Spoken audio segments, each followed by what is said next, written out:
I'd say the biggest unknown coming here is the different type of track and also just maybe a different style of racing. This is a new series for me, new team. But with all the success that these guys have had, and if I'm confident in myself to be able to be a good plug and play with the team, with Marco, then we should be able to achieve.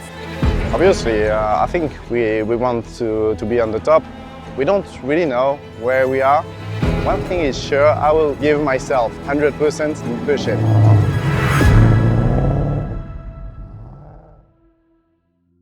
I'm in Europe, racing a car built by Ford and Multimatic, and I've had a hand in the involvement in that. So it's something I'm proud of.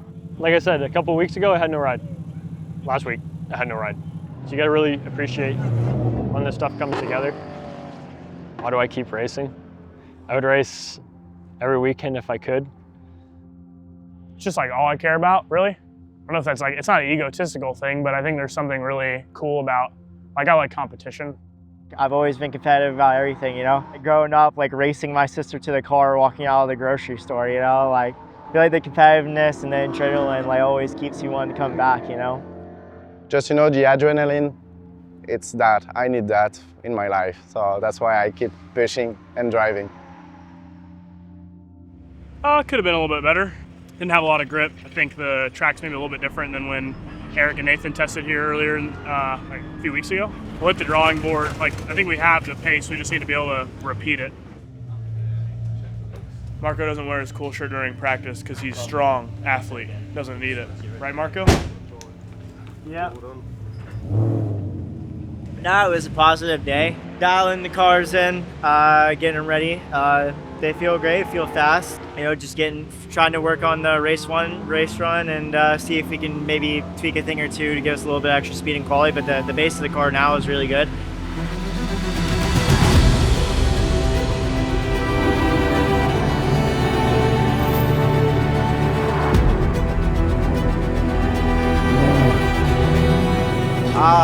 So yeah, the qualifying was quite hard. Was stuck behind a car, but yeah, the car is so nice to drive. I think we had the most important things we need to keep in mind. We had a good pace, and we are the first Mustang actually, so that's quite nice.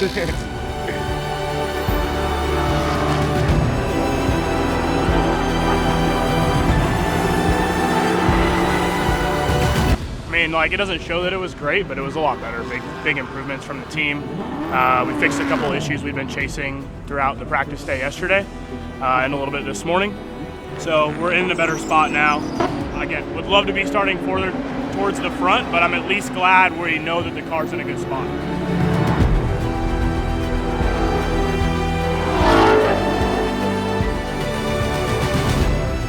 My first time being the second one to qualify. I didn't realize that you bake in the car and get cooked for about 10 minutes before you go out, so that was a new experience. I actually did my fastest lap. Marginal track limits got taken away. Kind of made me mad. I got traffic on a second lap, so I had to back out of it, and then I had the last lap to do it. Managed to lay down a pretty good time, put us P5. I think we maximized the situation we put ourselves into.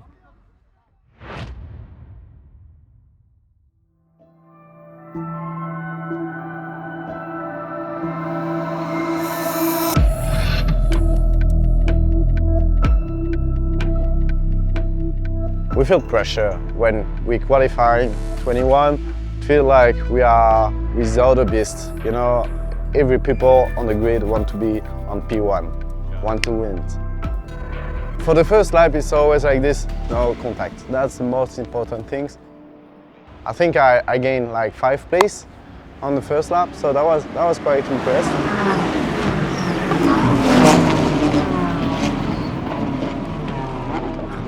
So it was good fun. It was elbows out right away. As if by magic, yes, it was within, certainly. So safety car deployed, and it looks as though Federer is going to go late. Stacks everybody up behind him, slow through that last corner, and now he'll storm away. Yeah, kind of stereotypical restart going on the apex of the last corner. You kind of just like put yourself in a zone and you stop thinking about what you're doing, and it's just like all instinct. Sometimes you're covering, it's not necessarily to try and make a lunge on a guy, it's so you don't lose an extra spot. It was a lot of, it was very intense, like intense, 20-minute stint. We went into the driver change. Erik take the second stint. I don't know where I pitted. I felt like I passed a decent amount of cars. Yeah, Marco was able to roll by a good amount. We probably jumped some people in pit lane too.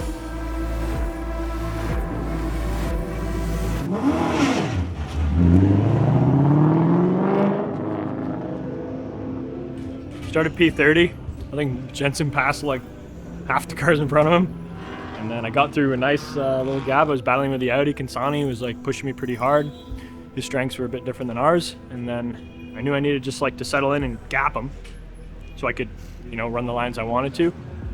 Got through traffic, checked my mirror out of the chicane. There was like a car spinning, so I got a little breathing room there and then I could push. I rolled out. We actually put ourselves into like a nice open spot. Put in laps, overtook some guys, and just ended up P5. I mean, it's pretty straightforward. Made one or two dive bombs. The rest of them were, you know, were some AM cars that had the pro in for the first stint, so those are a little bit easier. To start P21 and end up P5, and then we ended up being promoted to P4 because one of them got a penalty. It is what it is, but no, it was good. It was a good race. Very solid performance from Nathan to get us towards close to the top 10, and for me to take over and put us in the 5th.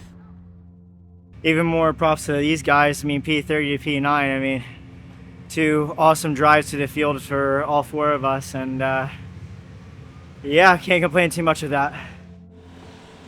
Yeah, well, from where we started, mate. No, it's still awesome. Don't get me wrong. But that was a decent stint. Yeah. Amazing. Yeah.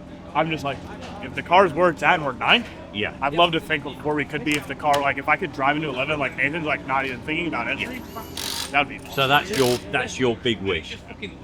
Interesting. Okay. Yeah, the start was quite incredible. Like, so many cars on the track, so many touch. But that was okay, like, at the end.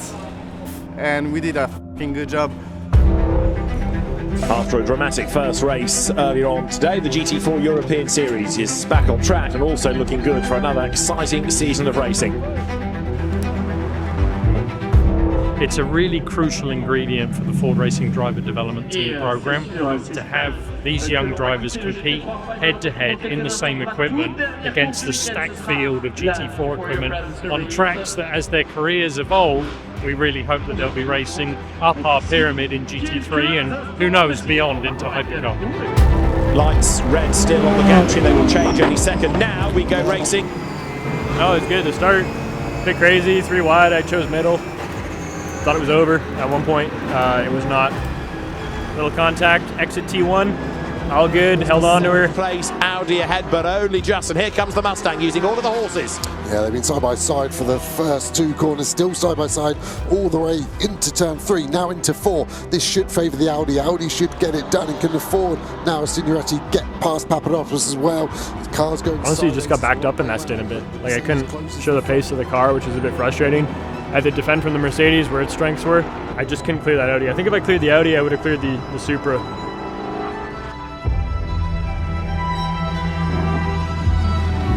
I think I got in the car probably 7th or 8th position, and the pace was really good.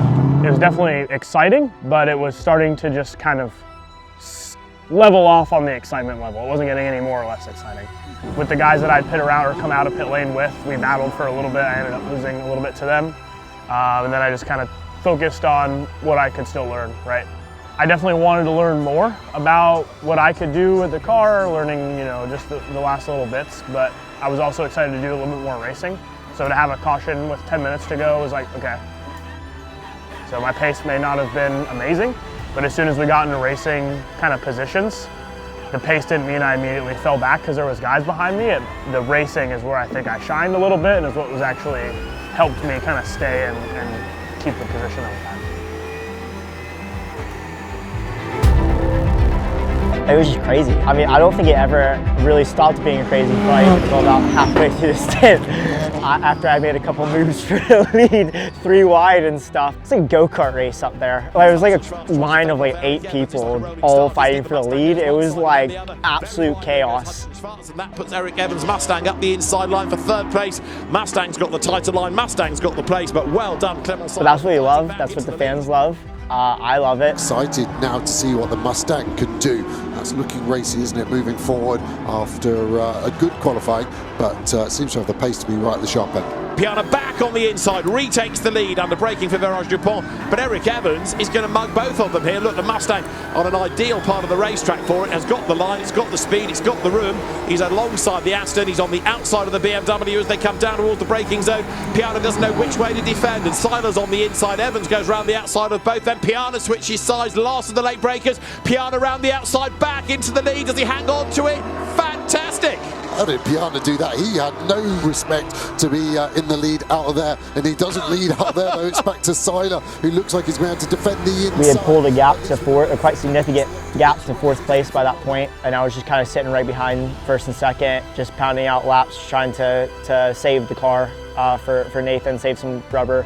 It looked like first and second were trying to absolutely kill each other, so I figured it was better for our race if they take each other out, let them. Managed it for quite a few laps, still had really good pace managing, and so yeah, and then I handed it over to Nathan.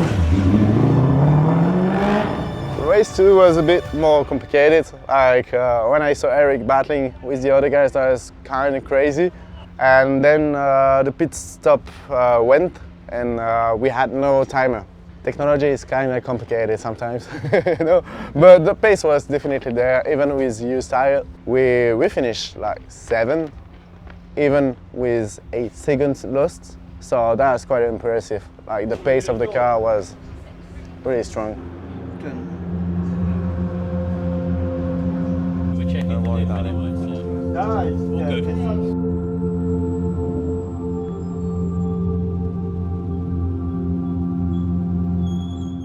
The experience was pretty incredible. You know, my main goal coming out here was to learn as much as I can. But even the off-track stuff, like I just think I learned a lot about the racing culture here and just like what can also be learned, right? Like I came here and realized driving a new track was really cool. Maybe the tracks here are quite a bit different. I can gain some knowledge on the platform, but I can also gain some knowledge on my driving and how I can adjust when the car is doing maybe a little bit different thing. So all around, I'm super grateful, thankful to Detect, obviously, for having me out here, letting me come and learn all these things and ultimately try to bring some more speed back to the US. I cannot imagine, like, my first race with Academy was like this. I was struggling in the past years on that thing, so here, 2 times in the points is good for the championship. We're definitely not the stronger car into the grid, but we were there. Like we show some pace, we show our potential to winning our race, and yeah, it went super well.